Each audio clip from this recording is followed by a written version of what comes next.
That was it. This is Jeff. This is David. Hello, David. Let's play my video game. This is an ad. Well, I mean, it is an ad. It's not sponsored, but also it is, right? Because it's me. Yeah. Okay, so it's our first sponsored video. Okay. This video brought to you by Jeff. Yeah. Granted, they all are, Jeff, but you know. In a way, sure. Editor, producer, but also a solo indie game dev. My latest game, House Dreams Along With Them, is coming out soon. *TM in the near future. That's to be determined. It does have a Steam page though. This would have audio, but no, it's fine. It's fine. I'm not capturing the audio from that. Screenshots. We got this whole page. We got through the Steam backend. Added that in. Lots and lots of fun Photoshop. So this is more of this is kind of like announcement, advertisement. Please go buy it because I am in an industry where most of the people are laid off, including me, and I would like to pay rent. Like these things. Yes. As an example, but also it's if you're interested in some behind the scenes stuff of like how I actually make video games. In this case, using Unreal Engine 5.3. The actual point at the end is not as it doesn't matter as much, but this is the project I have open here. So what I'm gonna try and do here as a demo is I'm gonna demo the demo, which you haven't seen yet, and we're also using Parsec, so you could technically play through the demo. Yes. So I made a demo version of the game. So if we just first of all, if we just play in the editor here, we can see the we'll do full screen later, but this is just the whole title screen that plays with the atmospheric music, thanks to Labs Audio, Spitfire Labs Audio. Thank you for being free at the time that I got them. It's not free anymore. I'm sad. Yeah, sadly. And the House Dreams Along With Them is the title. This is part of the Karanthos Mori continuity, which my other games and stories are in. Not necessary to know that, but if for some reason you're one of the two people that played the Logomancer, checks the time in the corner 12 years ago, and maybe read the aspect of separation novel. Which always appear. I always put those links in our videos. If you happen to be one of the people that did that, this game takes place after the end of the novel. I may have read Aspect of Separation as it was being written. This is perhaps true. Yes, as some sort of tester for what do they call a tester for a writing thing? If only there was a name for it. Some sort of. A suggestor of some kind? A suggestor, maybe a revisor, something like that. Yeah. Unfortunately, the English language doesn't have that many words in it, so I don't think there's one that fully captures the spirit of it. And it is truly a static, unchanging behemoth. So we can look at some of the blueprints I've done here, specifically for the player controller, because this is how I've implemented the quote unquote demo, because the demo version of the game, which will eventually also be available so you can download and play, and it's for free, is a separate sort of app ID on Steam. I have decided that the low-tech, or perhaps clever, maybe both, solution was on the player controller specifically. There's a Boolean value that is just demo version. A demo version active? Demo version active? By default, no.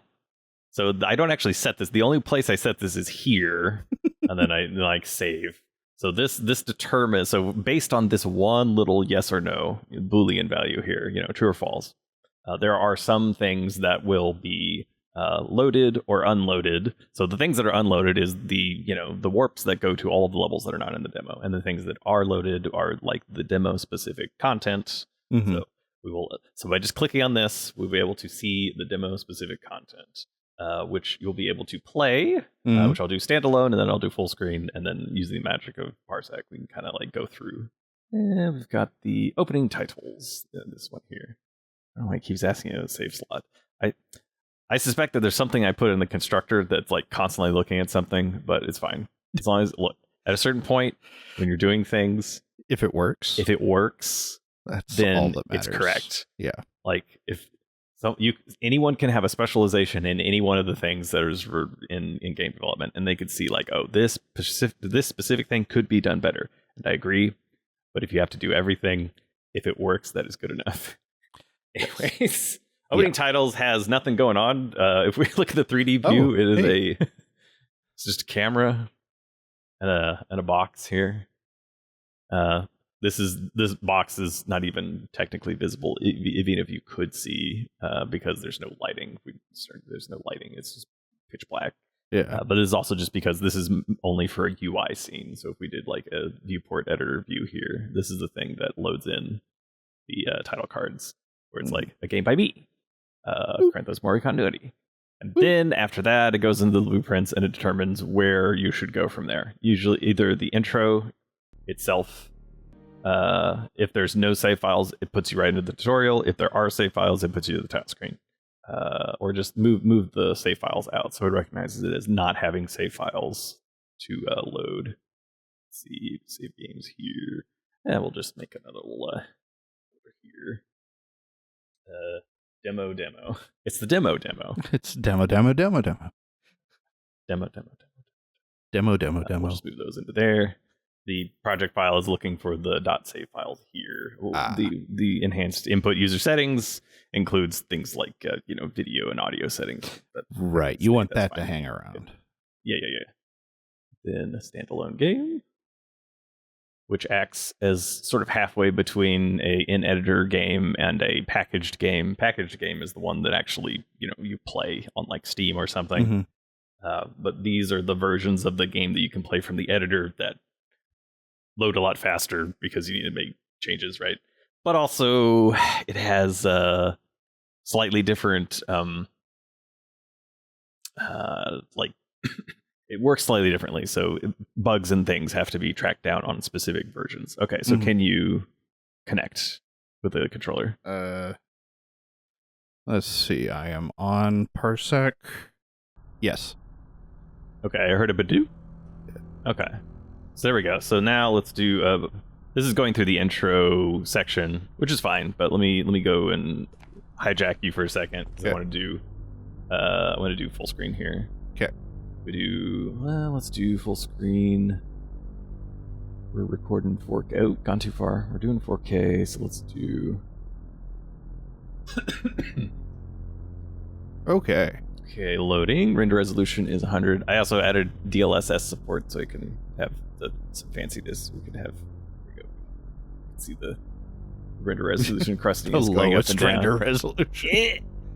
We do quality DLAA with even with because it's using OBS and other stuff. We'll maybe just go for a little halfsies there. Yeah. The rest of this should be fine for SDR. Maybe we'll do 150 brightness just for center dot for. I will say, if you play this game and it's too dark or too bright in any way, that's on you. Well, it's also on me. Given us.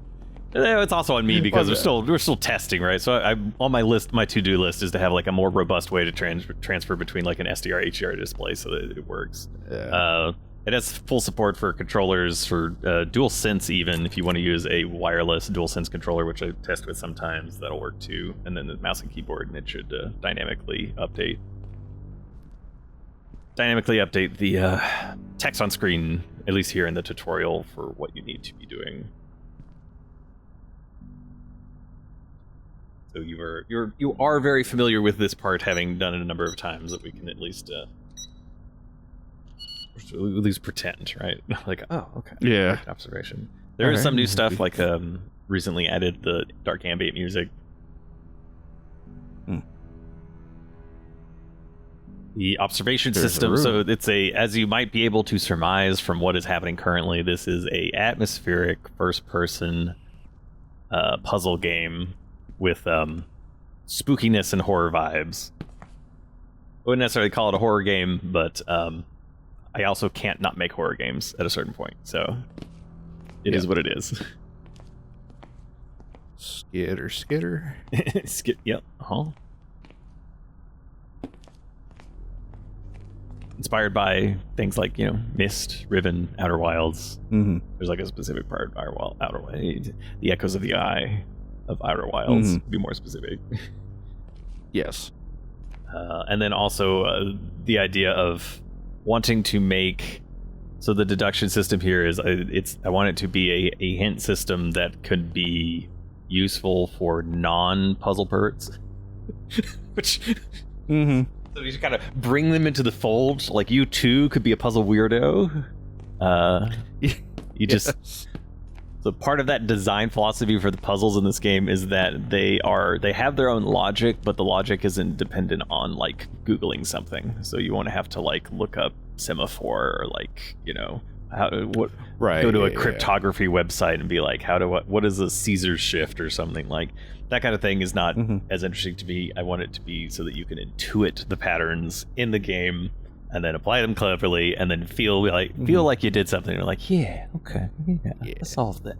And this one is 1, 2, and then 4 8s. I guess this also acts as a nice little this little cheat hint guide for the demo. Yeah, exactly. So we've got the keypad knowledge. code now has become knowledge. Observations become intuitions. Intuitions are more explicitly hints, and then knowledge is just things that you have learned about stuff as things go on. I sleep on the burnt, rusted bed. Just to work on the... There you go. Just jump right into bed. B, right trigger. Trigger.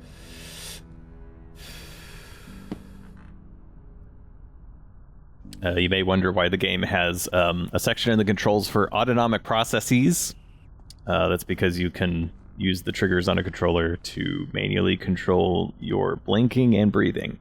Why would you need to do that in a horror puzzle game? No idea.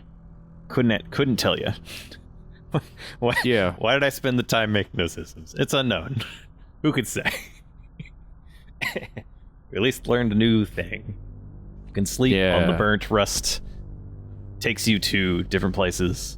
In this case, this is, you've beaten Shaft, right? But you got the holy the holy goggles, right? So you've gone to the inverted castle. I won't jump out of the world just yet. We're currently listening to the Symphony of the Night. Yeah. It is technically possible. Can be done. Oh, you actually can make that jump? Yeah, I think you can make that jump. It might be like you might need to crouch first to kind of tighten in the hitbox so that you can squeeze past it a little bit. Hyperventilate to wake up. And then there's a little blue text in the corner, which is because it's a development build. Those kind of things appear in every Unreal Engine game. You can do like little print strings, puts it to the log.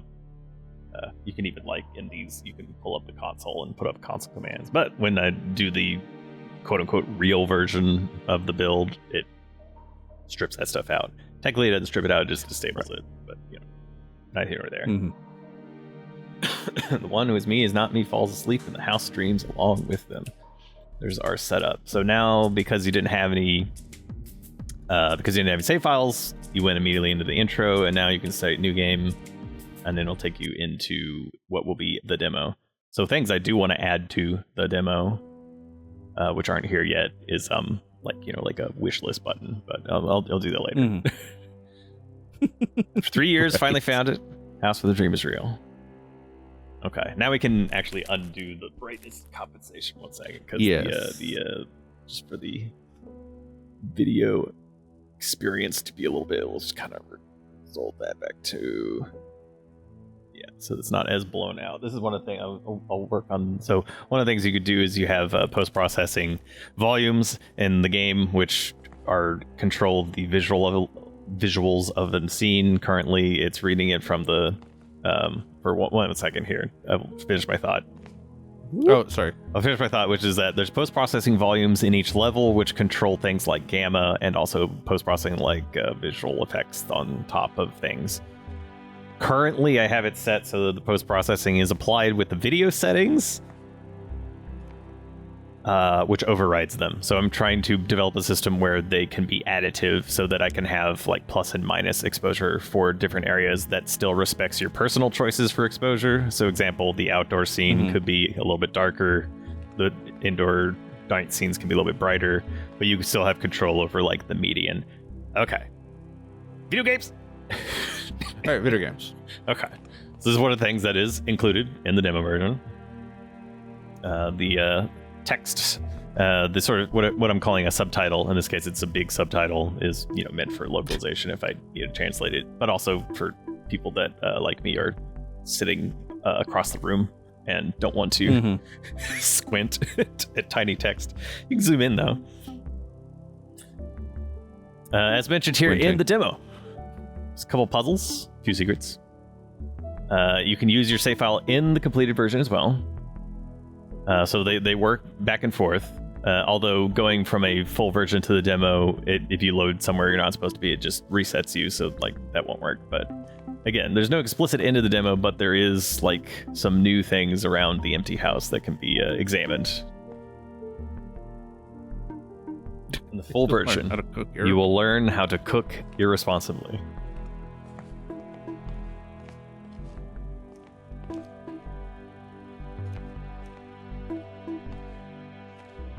In the full version, you will be able to tidy up a pretty nice bathroom. If I say so for myself. And I do. You do. You did. I do, and I did. In the full version, a fondness for the dungeon crawling in old Kingsfield games will be helpful. Imagine that. Weird. I know. That a thing that you love would show up as any kind of inspiration. Let me check the settings real quick. Let's see what the ones I... Let me check the... what is the FOV? Okay, FOV is good. Okay. It's like, is it too narrow? It seems okay. Yeah, no, that seems fine. Okay. Oh, we got in the full version, you will need to brush up on your Einken musical theory.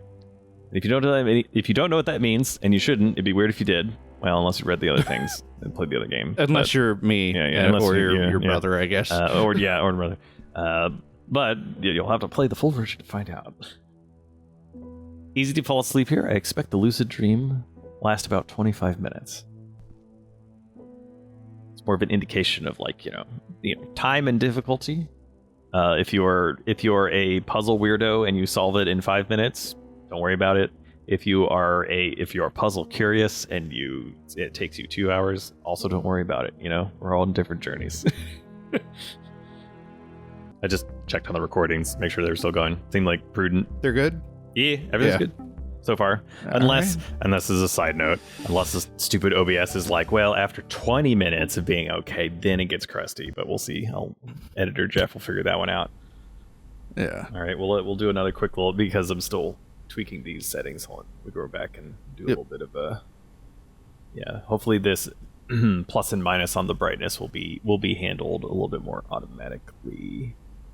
On the final version. Actually, we can probably do a little bit brighter here. So lamps are bright, but it's still moody. Yeah. So the guest bedroom. This is also a new version of the puzzle. Should be. Ooh. Okay. Because I haven't seen this version. Yeah, you've seen this new version of the puzzle. I can already see one bug I need to fix, which I did already fix, but I need to unfix in a different way. But I'll do a point. Okay, this is game development. I've spent most of my professional career as I'm going to assume direct control, so stop moving just because it'll get jittery if it starts going back and forth like that. This little tube here, this little cord is a spline mesh that is being deformed in order to sort of draw the eye from towards the lamps. The cord does not connect to the lamp at the moment because outside the dream and inside the dream there's a slight shift of where the lamp is. So either I need to make sure that the lamp is in the same spot in the dream and outside the dream, or I need to make sure that the cord itself has a different version that spawns in during the dream and then just has a little endpoint that's moved to look like it connects here, which is what's supposed to look like is something like that, or that. Yeah. It's like you can follow the cord and kind of there's a certain verisimilitude to it. Anyways, Yes. Continue. All right. So first things first.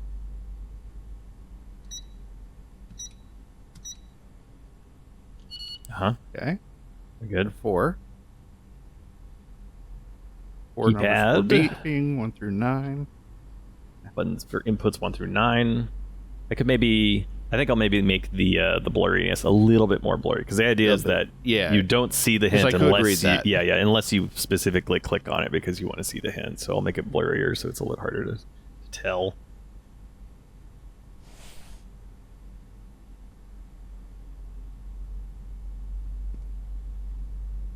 Okay. Door code. Laptop PW. Yeah. -5, -2, +1, -4. Remember to keep office supplies organized. Okay, well. Okay. That's not the best view. If you could kindly turn a light. Thank you. For this. Okay. All right. We've got some buttons. You've got a hand. Lights are lighting up. I didn't pay attention to what buttons. I didn't pay attention. Okay. All right. So we've got number 2. Something 2 something. 5 lights up. That's 5. Something 5 2 something. 6 5 2 something. 6 5 2 9. Okay. So now 6 5 2 9 would be 1. So 6 minus 5 is 1. 5 minus 2 is 3. 2 plus 1 is 3. 9 minus 4 is 5. So 1 3 3 5. Okay. We have a code candidate, if you will. Okay, so that would be ding. Yeah. We'll do as a quick aside here. So you have solved the puzzle. The method to solve it has been slightly edited since last time you saw, but this version of the puzzle, obviously you're supposed to draw connections between the laptop and the little office supplies organized. But another thing that I added was the number of office supplies is also correlates to the same. So there's like 2 scissors, there's 9 pencils, there's 6 markers, there's 5 pens. Okay. The idea is that for someone that is solving the puzzle, it is important that there are different cues for intuition for different types of people. Like they see the numbers and they're like, this is the numbers. They do the mental math. That's another way to do it. The visuals, like having the light there is specifically meant to be like, you turn the light on and then, okay, so the lights in video games, right? Sometimes they point to important things. Even in the cord, the tiny cord that connects to the laptop was to, it's all visual to just like imply here's how it might be solved, right? And then there's the explicit hints themselves. It'll say things, and then the intuitions and how it goes. Right, the door code says what the door code was. Here's some of the intuitions, like plus and minus signs can be used to add or subtract values from the laptop password. Okay, in case you weren't making that conclusion about something that could be done. And then if you get 3 different pieces of observations, they come together. Keyboard, like the keypad has 4 numbers. Okay, 4 numbers on laptop. Okay, that turn on the lights on the box of office supplies, in case that was not being observed. So, and then this one is a new observation, which is just there are some lamps in the guest bedroom, and there sure are. Okay. Yes, there are. This is meant to be the introductory puzzle. Right.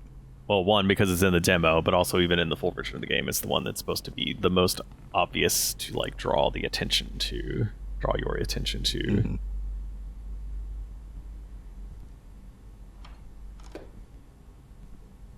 Other inspirations include liminal space horror games, Twin Peaks: The Return, Flame. SCP Foundation, Control.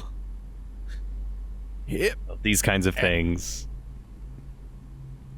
Now, I believe you told me I could theoretically. It is make technically that possible to make that jump. Now, as a design philosophy, dark business, as described on this channel, which is, doing platforming and parkour like this, from my perspective, it's never required to solve a puzzle. Although I've decided that if you can do it that way, then Godspeed. So it is technically possible to get up there, but there is other ways that are from like hints and stuff in the game. Hopefully, they can point you towards alternate solutions that do not require manual dexterity. One more good try. Bonk. That was almost it. All right.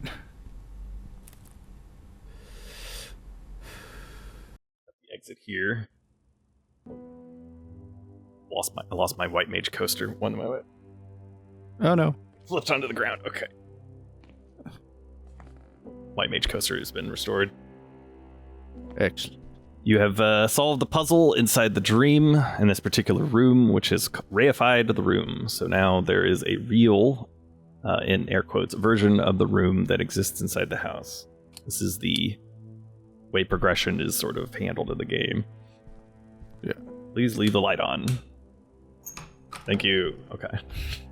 In the reified version of the room here, you can see that assuming direct control. Whoop. Okay. We can see that, so it does actually connect here, but it didn't connect inside, so I need to move one or the other in order to make that better. Also, and you can throw stuff around, because it's fun to throw stuff around. Yeah. And for no other reason. Get out. Okay, I'll stop. You can continue controlling the video game now. Well, yeah, there is one other. Do you want to call it? We can call it here. I'll do a dark control again. I'll make some observations here. There is a one other sort of like burnt object here that highlights if you go over it. You can also press the little button to. Oh, that's right. There's a. In the full version, there's sometimes unusual things on the ceiling. Yeah, that's. Yep. So this little shovel here, difficult to fall asleep here. Expect the lucid dream to last around 60 minutes. The other sort of puzzle room that's included in the demo, which will eventually be out, or it'll certainly be out sooner than the full version, right? Includes the garage puzzle, which I think is definitely one that is a lot more layers to it, a little bit more complicated than there's a lot more to it. Yeah, there's a little bit more going on that one. There is one other new puzzle that I added in here, which does require you to do but I don't know if I want to include that. People can. I would say not. Just let people know. Let people know there's one more thing. There are some other secrets, as is implied or stated directly, not implied. There are a couple puzzles, so 2 like puzzle rooms, and a few secrets. So there's a few secrets hidden around where you can get some, and hopefully it inspires the kind of curiosity that I love in video games, and this type of video game, which is where you think to yourself, what would happen if I did this? And then something happens, and then you end up in a place and it feels like you're not supposed to be there. That's like the feeling I want to have, right? Even though obviously if it's a game that's designed so you're of course on a meta level supposed to be there because it was made that way, but it should have the feeling of discovery and kind of like finding out something you're not supposed to, or like getting into a place that the angle of the collision box on the top of those plinths is not going to let you. It's perfect. It's not going to let perfect. you. Okay. I have to say. Okay. All right. I'll do a little walk around as our Vista here. Okay. We and I'll do the house. spiel. Yeah. Well, if you enjoy this and the other things we do, please consider supporting us on Patreon. That's a direct way to support us as a channel. But you can also, and this is a little divergence from the normal spiel, for sure, wishlist and buy this game. Yes, indeed. Wishlist first, obviously before it comes out, and then please buy Oswald. But yeah. I have been play testing this with Jeff as he's been making it, and it's really fun. It's really good, and I'm not just saying that because he's my friend. I'm saying that because I legitimately enjoyed playing it. Oh, thank you very much. And I've legitimately enjoyed seeing it change and develop, and seeing like all of the fun like player controllers and all the maps and all the. It's been fun, and so please wishlist the game. Go back to the we can even just kind of go back to the editor and take a look at some of those things too. But yeah, okay. Well, this is just like look at those. Look at those. Here's the input. Let's see, event graph for per character, and then I want just the basic one that has the that should have the this right here is mostly like handling input. So like what the buttons do of like, jumping and interacting, and then these connect to all kinds of different subgraphs and stuff. It's a lot of fun to make. And if you're ever making Unreal Engine games and you're using blueprints, it's important to keep your blueprints organized. I don't want to see spaghetti because if you zoom out, it should look like a two-dimensional capital ship, or perhaps like an energy rifle, a sci-fi gun. Yeah, a sci-fi gun. It looks like a sci-fi gun or a capital ship. Then something has gone correct. Yeah. Okay. Yeah. But yeah, this game is fun. This game is good. You also just support us. The like, comment, subscribe, all that. But I am excited that this game is getting close to being out, just because Jeff's worked real hard on it, and I want other people to enjoy it as much as I have. And I want to pay rent and have health care. Hooray, living in a system where being able to exist is dependent on whether or not you have a job, and being in an industry that regularly I was trying to end this on a happy note. Okay, we'll stick to the happy notes, which is that this is the latest realization of a story and an extremely long continuity of events that mostly exists in my head, but has very occasionally come out into real products, and this is one of them. And this is all, it's connected to the Logomancer game. It is connected to the aspect of separation novel. There's little connections to be made. Those connections aren't necessary, but hopefully for those that are seeking it, and in a sort of ARG kind of way, it'll enrich the experience. I really look forward to people playing it, trying to solve it, getting into small groups with other people to try and solve it, and then also like postulating or guessing about what is going on, or what is the like meta layers of the plot and stuff that's happening. I really enjoy dream worlds and dream stories and whatnot, but I really hate sort of obvious like, for example, like this game is all a dream is technically correct, but I find that uninteresting as a conclusion by itself. And knowing that, I'm much more interested in dreams and reality and meta layers and this kind of exploration of what is real and what is not real, and how things interact with each other, rather than it just being like you go to sleep and then you dream and then the dream is real. And what does that mean? Was it a dream all along? And the answer is yes, it is a dream all along, but that's not the interesting part of the lore that I'm trying to explore. So hopefully there's interesting layers that some other weirdos out there will also enjoy peeling back. Okay. Yes. Yeah. The end. The house streams along with them. Oh, that's right. I have to whisper it. Even it's my own project. I guess I do have to. Yeah, it's your own game, but you still have a tradition. I'm clearing my throat. The house streams along with them. Logomancer aspect of separation. Coranthus Mori. Nero Edge? Is that what that game was called? That was, yeah. That was back in middle school. Yeah. What was the tank game? That's Intrepid. Intrepid. That's right. Yeah. The Intrepid tanks were made by Anarchum Technologies. Anarchum is a name that appears in Logomancer.